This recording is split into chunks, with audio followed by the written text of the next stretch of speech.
Good afternoon, friends. Today again we are meeting here for mathematics lecture. In the last lecture, you must have seen transportation problem and how to solve transportation problem using different methods. Today we are going to study one special case of transportation problem, namely known as assignment problem. So, as you know, assignment is very important in our day-to-day life, and it is used in many places. Whenever you want to assign something, some jobs or any task, it is essential how one should assign the work so that the cost or the time taken or some factor which is affecting that is minimized.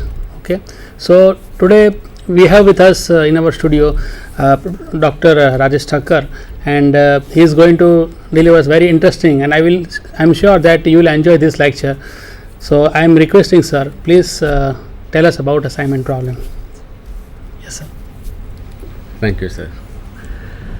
Hello and welcome to this session of mathematics. As you know, today's topic is assignment problems, which is a part of operations research, which is called a very applicable branch of mathematics. You know, many people say that it is easier to assign a task than to do it. But if you ask any administrator or if you ask any principal of the academic institute, then he will definitely say that it is not so easy to assign the tasks as well if you really want to get the best output. Today we'll look at such problems where we are interested to assign some tasks and would like to do it at the best level. Before we go into the details, we just look at the slides, a few slides which says something about assignment problems. Very commonly known is that assignment problems deal with actually the best choice of assigning tasks to man, machines and so on. There is a mathematical statement of the problem. We have some workers and some jobs to be done. Workers you can see on the screen. Workers are W1, W2 and so on, and equal number of jobs are there, J1, J2 and so on, and we want to see that each worker is assigned a single job such that the output is the best possible. If we go to the next slide, we have some solution methods for assignment problems. We'll look them one by one. The very first method is enumeration method. You can call this actually a non-mathematical method because we are not doing anything significant as such in this method. There is an example on the screen. There are three persons, A, B and C, and there are three jobs to be done, 1, 2 and 3. The numbers actually show that if person A is assigned the first job, then say he will take 5 minutes to finish it. If the same person A is assigned the second job, then he will be taking 7 minutes, and if he is assigned the third job, he will be taking 4 minutes. So if you look at the efficiency of A, you can visualize that A should be given the task 3 because he does it the fastest. Similarly, other figures are there. If you want to solve this assignment problem by enumeration method, we will have to see what are possible outputs. The next slide shows that these are the possible outcomes. The total outcomes is there were 3 people and 3 jobs. Total possible outcomes are 6. The first solution, possible solution, says that A is assigned first, B is assigned the second job and C is assigned the third job. Then it takes 14 minutes in all. Similarly, other 5 options give the minutes. If you look at the total time taken in minutes, then you can see that 14, the first value is minimum. So this method says that A should be assigned the first job, B should be assigned the second job and C should be assigned the third job. So our solution is that the first option is the best. So this is method which is enumeration method, but the problem with this method is that if there are large number of people, big number of people, then this method is very long and not practical even. So luckily in this case we had only 3 options, so we had 3 factorial, that is 6 options, and we could do this. We go to the next method. Okay, that is the transportation method. As it is often said that assignment problem is a special case of transportation method or transportation problem. So the same problem which appears in the screen can be converted into a transportation problem, and then we can apply transportation algorithm. In the next slide, we'll see here that it is converted into a transportation format where we have some demand and we have some supply. Since one person has to do one job, all supply and demands are one. And then transportation algorithm can be applied over here. This was the second method. We go to the third method. This is called simplex method. As we know, assignment problems are the special cases of transportation problems, and transportation problems are special cases of Simplex. LPPs, linear programming problems, simplex problems you can say. So if we convert our assignment problem into a simplex format or LPP format, then we can solve it by simplex method as well. The next slide is going to show us that how can we do that. So we'll have to assume variables. Suppose xij is 1 when ith person is doing the jth job, and otherwise it is 0. What is Cij? That is a cost occurred when ith person is doing the jth job. So these are the variables defined, and now we go to the next part where we can see the format. This is called the linear programming format. We have to minimize some function, and subject to the constraints we have some constraints as well. But anyway, we go to the next slide where we go to the very popular method that is called Hungarian method. This method was developed by a mathematician D. Koenig. He was a Hungarian mathematician, very charming if you look at his face, and I'm impressed by the way he has given the name, because normally methods are given the names by their names, like Lagrange's method, Cauchy's method and all, but in this case it is Hungarian method. I am yet to find some method which is known as Indian method. Indians have contributed a lot to science and maths, but then I am yet to see a method called Indian method. But this is a Hungarian method developed by a Hungarian mathematician D. Koenig. Suppose we look at the problem. There are 5 machines and 5 jobs to be done, and some cost matrix is available to us. We have to find the appropriate assignment so that the total cost is minimum. The data is this. These are the jobs and machines, and there are 5 jobs to be done by 5 machines. Jobs are A, B, C, D, E, machines are 1, 2, 3, 4, 5. The numbers indicate that if job A is done by machine 1, then it is going to take 6 minutes to do it. Okay, similarly other numbers indicate similar kind of expressions. This is actually a minimization problem which can be solved by Hungarian method. This Hungarian method has already been discussed earlier in these sessions, so we'll just look at the solution directly, and the solution is reflected in the next slide, which says that at the end we find that job A must be done by machine 1, job B must be done by machine 4, job C should be done by machine 5, job D by 3, and job E by 2, and the total time taken is 35 units. So this is the process which is reflecting Hungarian method, but we didn't discuss about Hungarian method because of 2 reasons. First, it is already discussed, all minimization cases have been discussed earlier, and secondly, we are going to discuss the same method when we look at the maximization problems as well. So we didn't go into the method, but this is the output of it. We go to the next part, and this is what we would like to focus today. We would like to focus on variations in assignment problems. We go to the first part, which is actually maximization cases. Normally assignment problems are taken as minimization cases where we want to minimize the efforts, money and all. But now the first change is this maximization case. It's a case of sales by salesman, where there are 4 salesmen and there are 4 localities, you can say areas. Suppose salesman A works in first area, then he would sell say 42 units in a week, you can say. Similarly, if the same salesman goes to area 2, he will sell 35 units.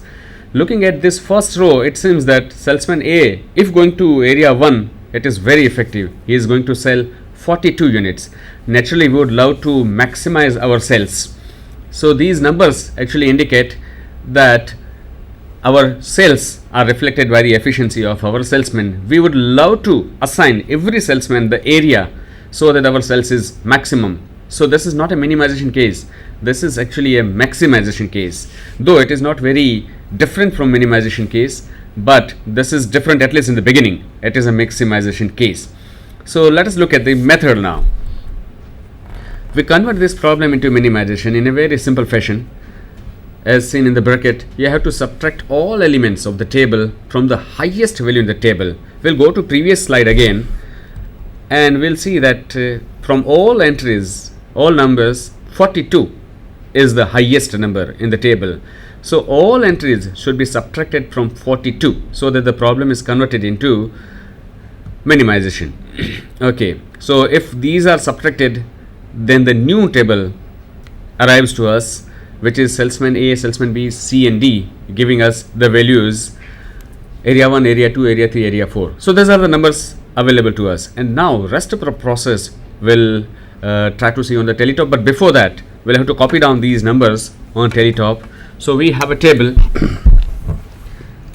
reflecting 4 people, A, B, C and D. Okay, the numbers are 0. They are These are the 0, areas. 7, 7, 14, 14, 21.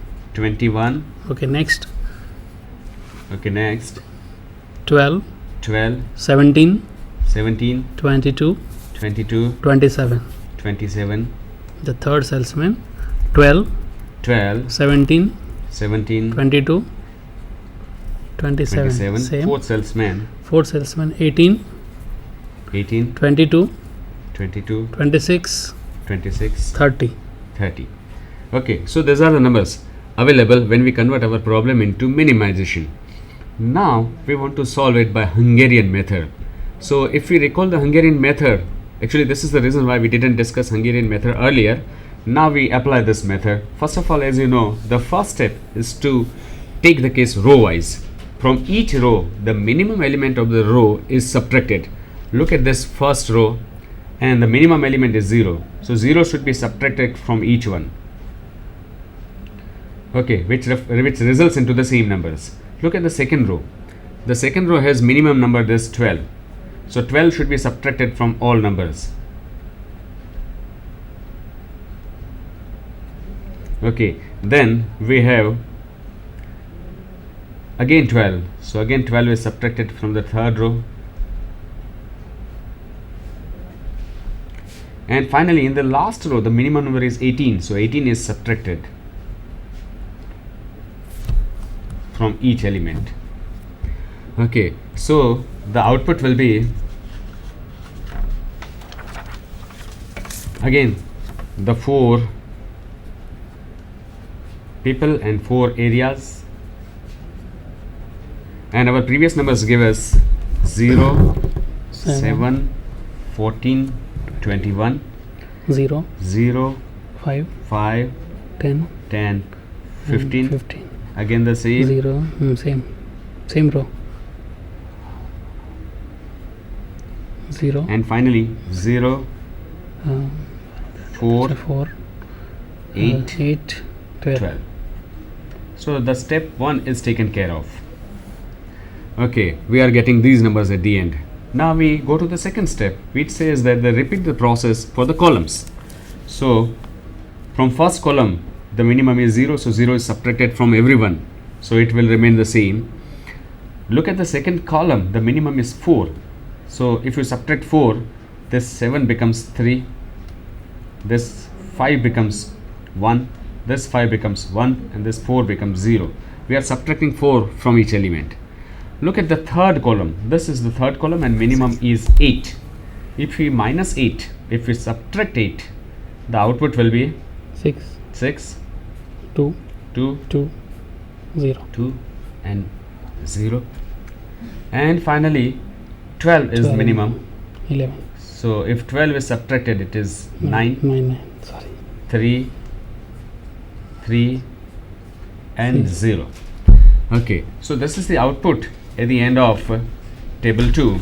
The output is reflected this way: A, B, C, D. This is 1, 2, 3, 4. And at the end of step 2, we are getting 0, 3, 6, 6, 19, 9, 9, 0, 0, 1, 1, 2, 3. 2, 3. Same. Again 0, 1, 2, 3, All zeros. and all zeros. Okay, so this is the output at the end of step 2. Now we apply step number 3 of Hungarian method. Once again, we'll see on the teletop that we start with the row with minimum number of zeros. We know that every row and column has at least one zero. So we start with the row with only one zero. Look at this first row. The first row has only one zero. So that is a qualified row, we can say. So let us make an assignment there. And when we select the first row, we'll have to cancel all these zeros in the column. So all these zeros are cancelled. This is our usual Hungarian method. Okay. Again, look at the first row. There is no zero available because this is already hanged. Second has no zero. Third has no zero. Fourth row has more zeros. So look at the columns now. First column has no zeros. The second column, okay, has 1 0 here. So 1 0. So let us select it. And since it was a column, we'll delete the corresponding row. Again, we'll start with the first row, second row, third row, fourth row. There are no zeros. In fact, all zeros are gone. Okay. So we could see that we could make 2 assignments. So assignments, total number of assignments are 2. But then we can see that the problem of the order, rather we can say, of the assignment problem is 4 because there were 4 people. So this number is only 2. So we'll have to go for an extra procedure. So we go to the next step now. So what we do now is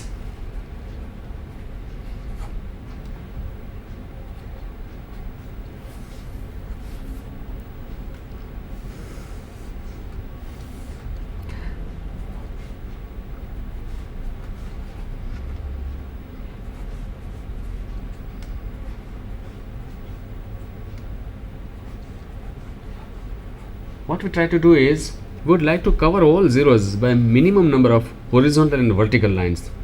There is hardly such a beautiful example because just by deleting